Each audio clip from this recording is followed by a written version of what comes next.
Hey, this is Trevor from the Black Dahlia Murder here, chilling with Antihero Online. The first thing, the big thing that we're here to talk about is the new album that you guys got coming out, Nightbringers. Yeah, man, I am very, very excited right now. It's getting close. October 6th it comes out, and yeah, things are looking great right now. There's pre-sales are flying. We're breaking records at Metal Blade. They say this is the most pre-orders they've ever had for any album ever. So it's looking real good right now for us. I'm very happy about that. There was a little bit of a time break between the band's previous release of Abysmal to the release of Nightbringers now. What took you guys so long to release a new record? There were a couple of hang-ups in the studio and things of getting things done in a timely manner. But I think we just took a little extra time off to do it, you know. Then it pushed the schedule back a little bit, but we're still on that every 2 year cycle, you know, trying to crank them out like a factory. But really, that idea there is just to keep fresh in people's minds, you know, keep the material coming. You know, every new album comes a rebirth, man. It's like awesome tour offers, you know, new material to get people excited about, new shirts, new artwork, new everything, you know. So we like to keep it coming and keep everybody excited. And what can fans of the band expect from this new record? I think it's further down the path that we've been going on. I think since Ritual, it's definitely Black Dahlia Murder at heart, and when you hear it, you'll instantly recognize it. But there are a lot of new elements that we've been incorporating, and the new lead guitar player Brandon, I think, brought a lot of fresh ideas and fresh stuff to the table that made this a really exciting record for us. And I think it's a bit more varied than anything we've done, and that's something we're always striving toward, like having a lot of variety between the songs, a lot of different paces and rhythmic ideas, and definitely feel like this is the most various one yet. So very, very stoked right now. And especially bringing in a new guitarist on your 8th studio release, what was the chemistry like, and how did you guys mesh with him when it came to jumping into the studio, recording new music? He just grabbed the reins, like, you know, right away. He, wrote 4 of the 9 songs, which we didn't really expect him to do, but his songs are incredible, man. This will be the first time that he'll have his own professional songs released on a record. So that's awesome. I mean, he's soloed on a ton of albums, and he's, you know, filled in for tons of bands and done a lot of touring and stuff for his young stature. He's only 25 now, but yeah, in the studio, he really grabbed the reins, man. He got super involved in the mixing, and we kind of like stepped back and let him like kind of do his thing in that regard. And because he was really comfortable in the studio, he really knows a lot about frequencies and guitars, and you know, we just let him kind of take the reins in there. And I think a lot of the sound you hear is you know, he's like responsible for bringing out the best of this record, man. So it wasn't just like having a new guy that's like tiptoeing in or something, man. He really jumped in on this record, and he's, you know, put his stamp on this thing in such a major way that it's really impressive for a new guy and such a young guy. And was it a bit of a relief when you guys heard him kind of and saw him kind of taking over the reins? It was cool. It was, I don't want to say it's a relief, but it was really, I mean, it was just really cool, because it's usually, you know, me and Brian kind of anally controlling those aspects, and then to have, you know, another guy's opinion, you know, who's very musically inclined and educated and aware. You know, he's been recording himself at home and stuff for a long time, and you know, he knows his way around the studio for sure. So it was just a really pleasant surprise, and it was really freaking awesome, and you know, hopefully indicative of things to come, man. You know, he just wants to come in and get involved and make this his band too, and he's definitely doing that. What are you most excited about when it comes to the release of the new album? Right now it's just getting more material in people's ears. People have only heard the lead single or whatever, the title track, Nightbringers. But in a few days, I believe it's on the 19th, we'll have the second song available. So I'm hoping that can kind of drum up some more excitement. But for me, it's really just getting this entire record out to people's ears, because there's so many great ideas. And it's, like I said before, just a great group of songs, a lot of variety. And I think every song is really strong. So I want people to hear every one of them before they make a decision, But I think they'll like it. And you brought up the single for or the title track and the first single off of the record, Nightbringers. What was the influence behind the music video that you guys created for the song? Well, we definitely wanted it to be like kind of in sync with the album art. That's the intense crimson look there. But we had Vince from Metal Blade. He's like one of the higher ups there. He's like a jack of all trades. He came out and rode with us for a few days to record. And it was pretty much the most painless music video we've ever made, because we didn't have to pretend we were playing over and over. We didn't have to do anything annoying. All we did was just do our thing and play the shows, and he was there. And, I think it came out cool. We wanted to show a wild crowd, and we wanted to show, just what a BDM show's like, man, a good live Black Dahlia show. And do you think that's going to aid in the draw to fans to future shows by seeing the live performance music video? I hope so. I mean, that was the goal. We wanted to make us look big. That's the idea, and then hopefully that kind of spreads. But so we filmed some of the bigger shows. And you got to have a video that makes you look good, man. That's the idea. But, I still think videos are semi-viable format, even though they're kind of just born into YouTube now instead of like a video show or something. But, I still think they get a lot of traction. And I think having a nice video right then before the album was a really solid move for us. And I think that's kind of helped create some of this excitement that we're seeing. And talking about the excitement, what are you seeing from your perspective when it comes to the excitement for the new record from the diehard fans? Oh, man, they're showing up, man. Like I said, the pre-orders are super high. So, we also have this fan club called the Blast Fiends that has really come into full swing within these 2 years between Abysmal and Nightbringers. And these guys are the most hardcore collectors of all of our merch and stuff, and that's how we kind of found them or whatever. But I've been helping them kind of grow the fan club over the last 2 years by advertising it on our Facebook and stuff, and now it's like over 10,000 people where it used to be 500 people. And I think a lot of these sales we're seeing are responsible. Those guys are responsible. I think that they're spreading this culture of collection for us.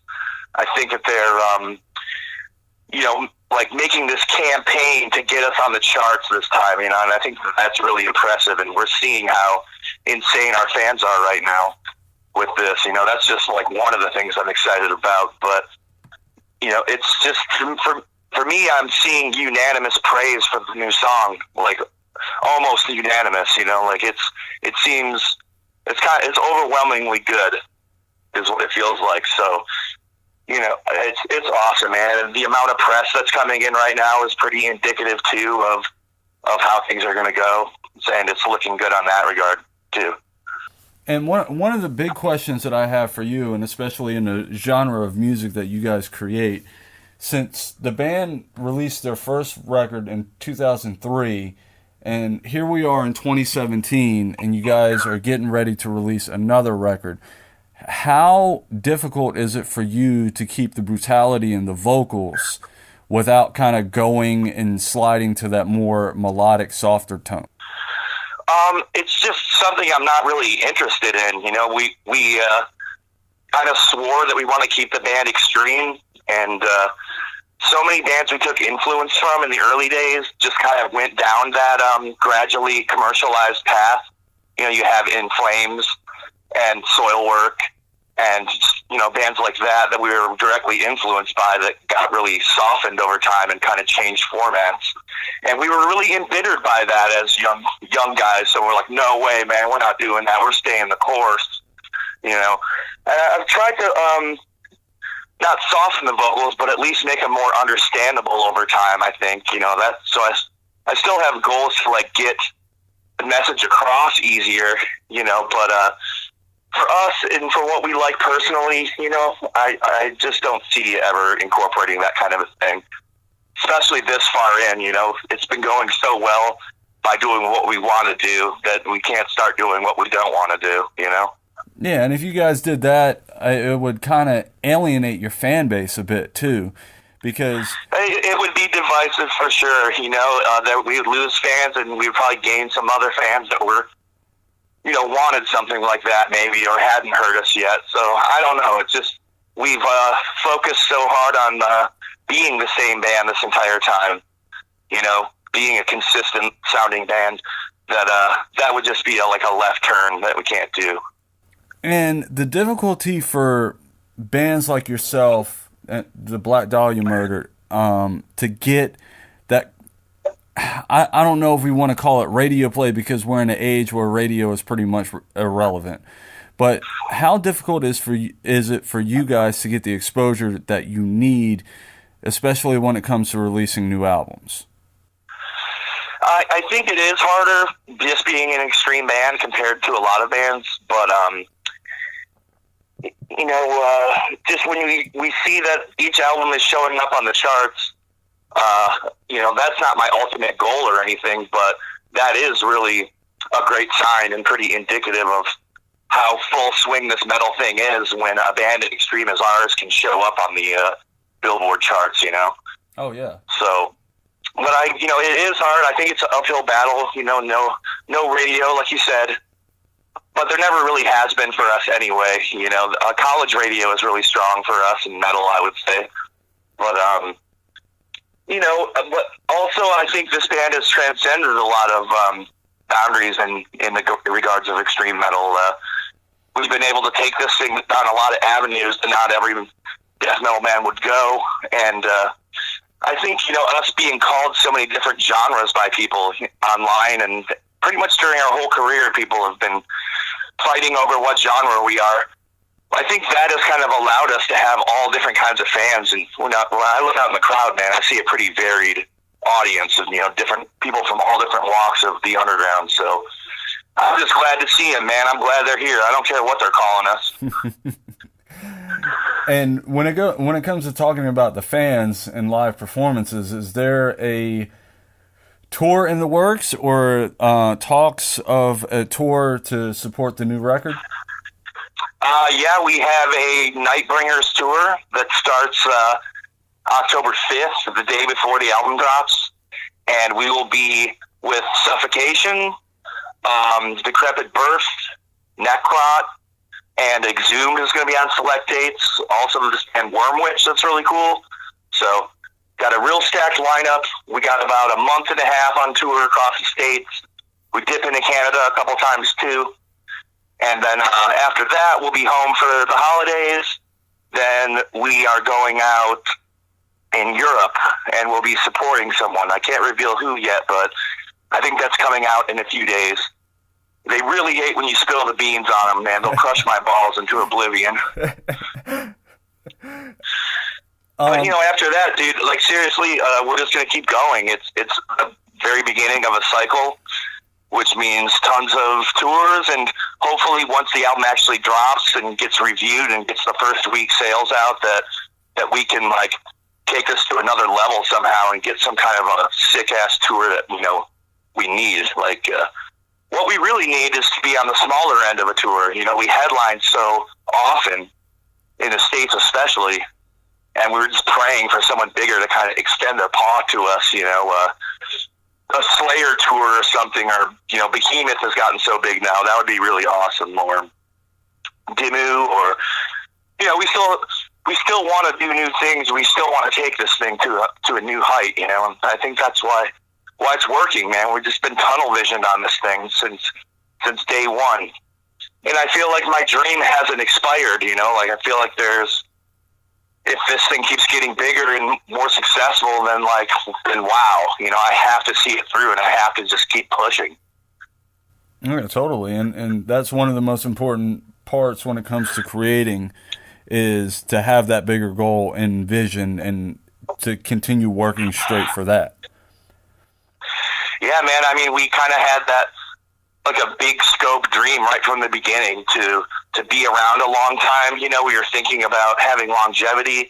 We were thinking about being a global band that went around, you know, and conquered all kinds of territories, and we've definitely been doing that ever since. And yeah, man, just, you know, we made a pact in the beginning to take this as far as humanly possible, just to honor the opportunity itself. You know, it's such a amazing opportunity that we got.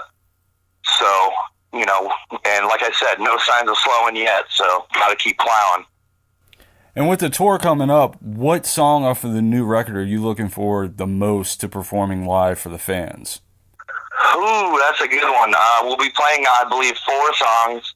We'll play the first 3 songs that are going to be previewed, and also the opening track. And I think maybe that opening track, Widowmaker, I think that's the one. Really catchy song, really melodic, and the lyric is about being a hitman.